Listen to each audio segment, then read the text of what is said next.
Derecho Público. La actuación internacional del Estado. Venezuela. Tercera parte.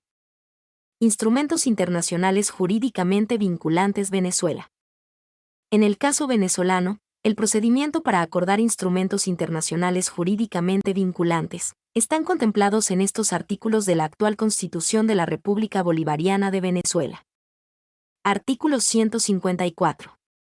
Los tratados celebrados por la República deben ser aprobados por la Asamblea Nacional antes de su ratificación por el presidente o presidenta de la República, a excepción de aquellos mediante los cuales se trate de ejecutar o perfeccionar obligaciones preexistentes de la República. Aplicar principios expresamente reconocidos por ella, ejecutar actos ordinarios en las relaciones internacionales o ejercer facultades que la ley atribuye expresamente al Ejecutivo Nacional. Artículo 155. En los tratados, convenios y acuerdos internacionales que la República celebre, se insertará una cláusula por la cual las partes se obliguen a resolver por las vías pacíficas reconocidas en el derecho internacional o previamente convenidas por ellas, si tal fuere el caso. Las controversias que pudieren suscitarse entre las mismas con motivo de su interpretación o ejecución si no fuera improcedente y así lo permita el procedimiento que deba seguirse para su celebración. La Procuraduría General de la República, en su opinión referente a tratados internacionales, fases para su formación. Diferencia entre ratificación y promulgación, afirmó que se considera necesario formular algunas consideraciones en cuanto a las fases de formación de los tratados en Venezuela, las cuales son las siguientes. 1. La negociación, en la cual las partes discuten sus propuestas para proceder a elaborar el texto definitivo del tratado. 2. La firma, que es el último requisito para fijar el texto definitivo del tratado. Puede ser lisa y llana o bien con reservas y generalmente no genera ningún compromiso internacional. El artículo 236, numeral 4 de la Constitución consagra que compete al presidente de la República dirigir las relaciones exteriores de la República y celebrar los tratados internacionales, atribuciones estas que puede ejercer directamente o a través de sus órganos. La aprobación del tratado por parte de la Asamblea Nacional, de conformidad con el artículo 154 de la Constitución, que se materializa mediante ley aprobatoria. Esta norma contempla algunas excepciones en las cuales no se requiere la referida aprobación de la Asamblea Nacional. La promulgación que corresponde al Ejecutivo Nacional, el cual determina la oportunidad de su procedencia, de acuerdo con los usos internacionales y la conveniencia de la República, tal y como lo consagra el artículo 217 de la Constitución.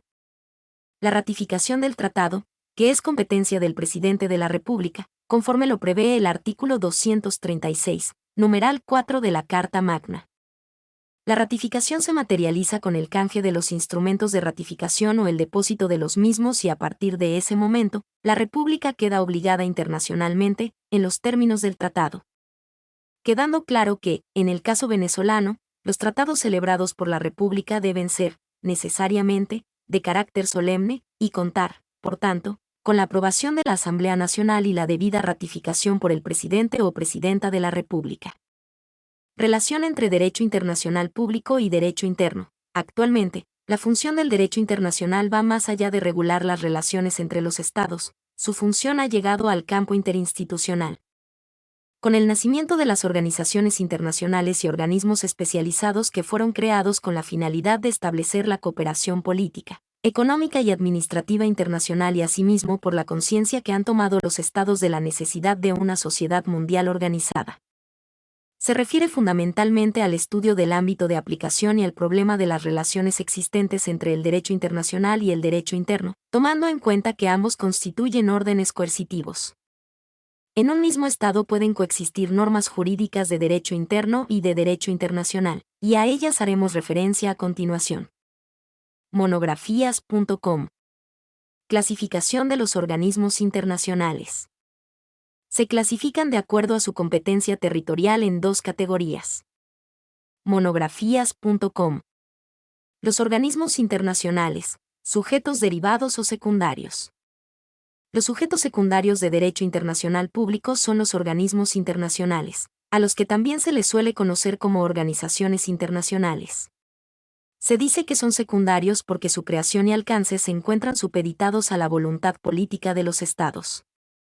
Al obtener el individuo, de forma excepcional, La capacidad de reclamar la protección de los derechos humanos fundamentales ante instancias internacionales específicas y al iniciarse la creación de organizaciones internacionales.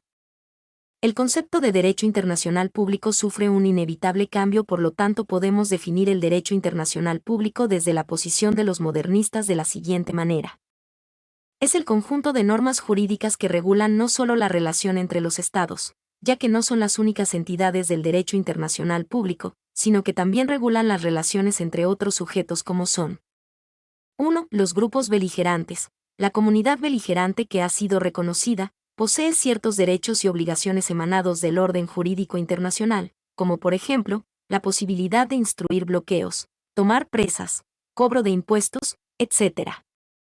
Esto evidencia que la comunidad beligerante posee el carácter de un sujeto de derecho internacional ejerciendo supremacía de hecho en el territorio bajo su control.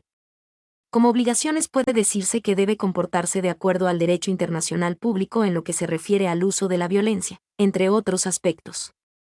Naciones que están en guerra, para que puedan adquirir derechos y obligaciones internacionales, deben cumplir ciertas condiciones: un mando responsable, ocupar parte de relaciones del Estado, realizar actos de gobierno y conducirse de acuerdo a las leyes de la guerra. Estas condiciones le otorgan capacidad internacional. Para que una comunidad beligerante sea reconocida como sujeto de derecho internacional público, de acuerdo a las normas internacionales, debe reunir los siguientes requisitos: que el movimiento beligerante revista importancia y continuidad.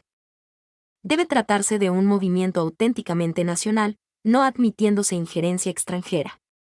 El levantamiento de los beligerantes debe estar regido por las normas y costumbre de guerra, respetándose el derecho humanitario, Convención de Ginebra, entre otros.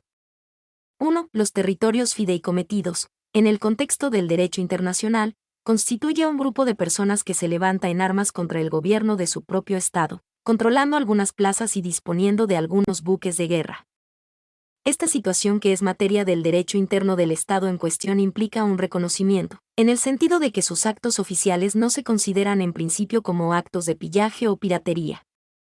Es muy discutida en la doctrina la cuestión de saber si existe un deber de reconocer a los insurrectos cuando se verifican las condiciones antes mencionadas, es decir, el dominio efectivo y exclusivo de una importante zona del territorio de un Estado por parte de los sublevados. 2. La Santa Sede. Vaticano. La Santa Sede tiene personalidad jurídica propia y es ella, en estricto rigor, la que mantiene relaciones diplomáticas con los demás países del mundo. Por ello, los pactos de Letrán de 1929, que, entre otras materias, dieron origen al Estado de la Ciudad del Vaticano, fueron celebrados entre la Santa Sede y el entonces Reino de Italia. En realidad es ente de derecho internacional que, si bien tiene un pequeño territorio, es a todas luces ficticio, porque en su lugar no podrá albergarse un Estado. Si bien tiene población, es igualmente ficticia, porque si el Estado de la Ciudad Vaticana concede una ciudadanía especial, la ciudadanía vaticana, en realidad esta ciudadanía es sui generis, porque viene siendo dada por cargos administrativos y no por el hecho del nacimiento. Igualmente puede observarse que el papado no persigue fines materiales y su gobierno, por sus especiales condiciones, se diferencia totalmente del de los estados. 3. La Soberana Orden de Malta es un estado no territorial, cuya sede central está en la ciudad de Roma, Italia, y tiene el estatuto de extraterritorialidad, como si fuera una embajada. La Orden de Malta es un estado soberano reconocido internacionalmente. También es el nombre que recibieron los caballeros de la Orden del Hospital de San Juan de Jerusalén tras su instalación, por parte del rey Carlos I de España, en la isla de Malta en 1530. La isla de Malta pertenecía al Reino de Sicilia, en posesión de los soberanos de la Corona de Aragón desde el siglo XIII. Posee personalidad jurídica aprobado por la Santa Sede, está sujeta al derecho internacional. 4. Las organizaciones internacionales. Personalidad jurídica. Son las que se constituyen como entidades intergubernamentales que, si bien nacen de un acuerdo internacional, cuentan con órganos permanentes que les son propios y por ende independientes, cuya finalidad primordial es expresar una voluntad jurídica diferente de la individual de sus miembros. Como cualquier otro sujeto del derecho internacional, debe cumplir unos requisitos para ser aceptado como tal. Los mismos los establece la Corte Internacional de Justicia así. Personería jurídica internacional. Existencia de obligaciones de los miembros con respecto a la organización. Posibilidad de que la organización celebre acuerdos con sus miembros. capacidad jurídica, privilegios e inmunidades en el territorio de sus miembros.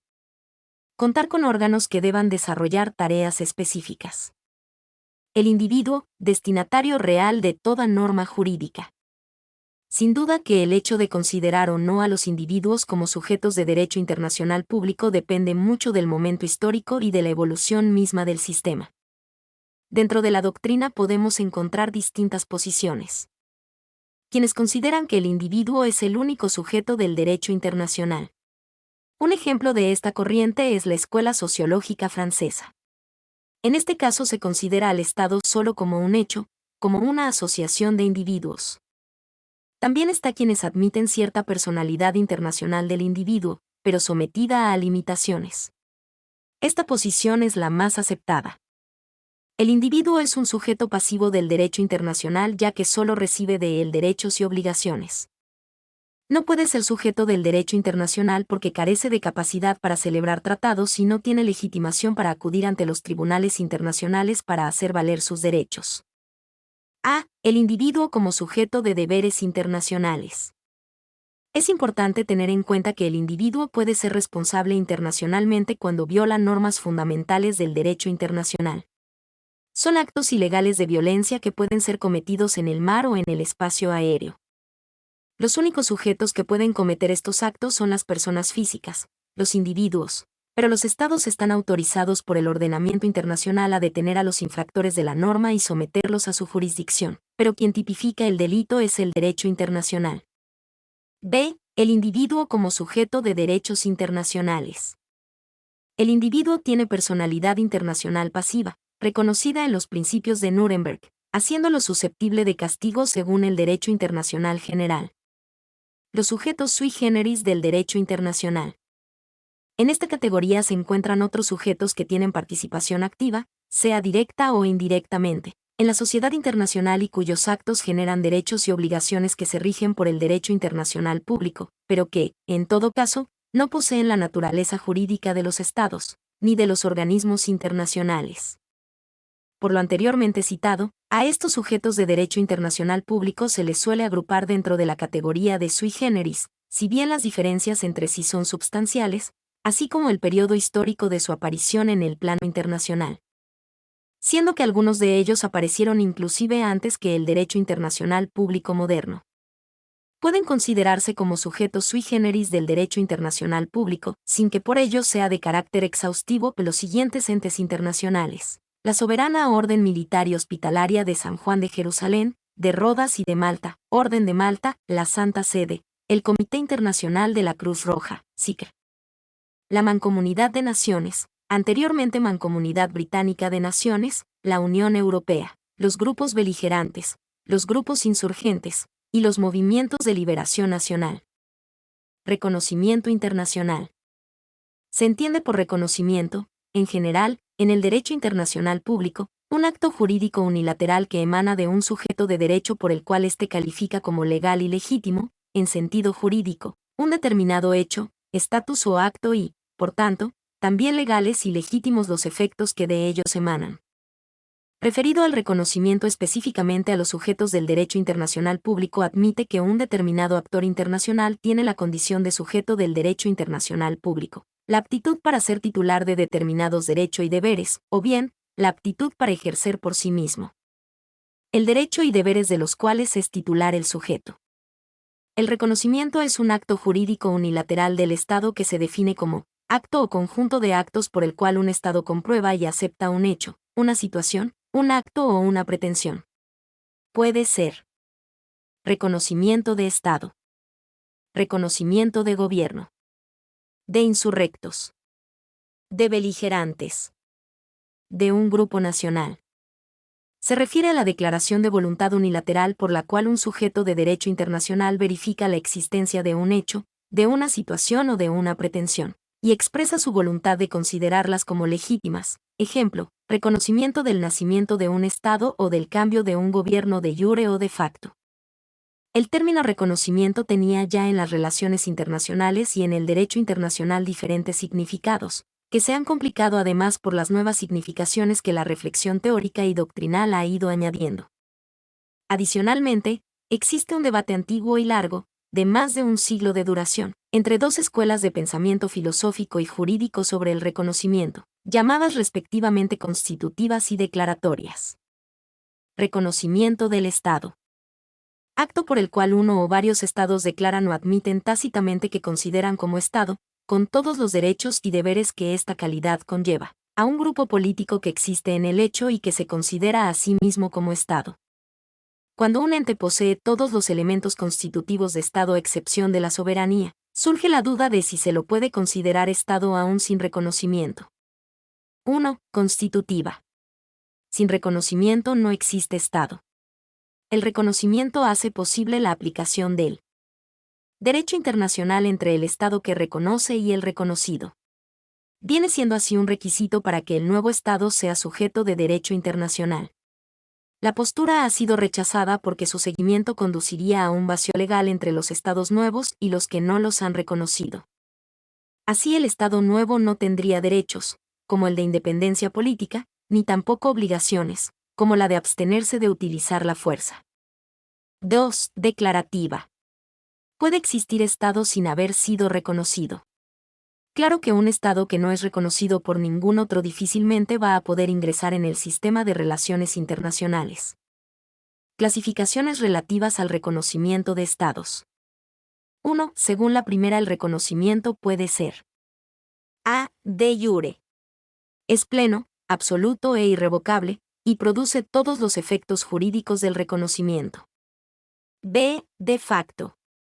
Es un reconocimiento parcial que busca proteger a los nacionales del país parcialmente reconocido, de manera que si se consolida se le otorga el reconocimiento de jure. 2. De acuerdo a la segunda puede ser a. Individual. Consiste en que cada Estado ejecute el acto de reconocimiento independientemente y por su sola voluntad. Constituye la regla general. B. Colectivo. Consiste en un acto de presión hacia un Estado para que reconozca una situación comúnmente reconocida por las potencias. 3. La tercera distingue entre a. Reconocimiento expreso. Se realiza en términos formales y explícitos por medio de una declaración oficial, una nota diplomática, un tratado, etc. B. Reconocimiento tácito. Se realiza mediante actos que inequívocamente implican reconocimiento, como establecer relaciones diplomáticas. Reconocimiento del gobierno. Se produce cuando ha llegado un gobierno al poder burlando los cauces institucionales, sea a través de un golpe, una revolución o cualquier otro medio. En estos casos, los Estados reconocen estos gobiernos a fin de regular su responsabilidad, y también como requisito de oponibilidad, sin que por ello aprueben el procedimiento. Existen 4 doctrinas que tratan el reconocimiento de gobierno. Mi nombre es Demim. Soy tu asistente personal. Mi sitio en internet es demim.es.tl.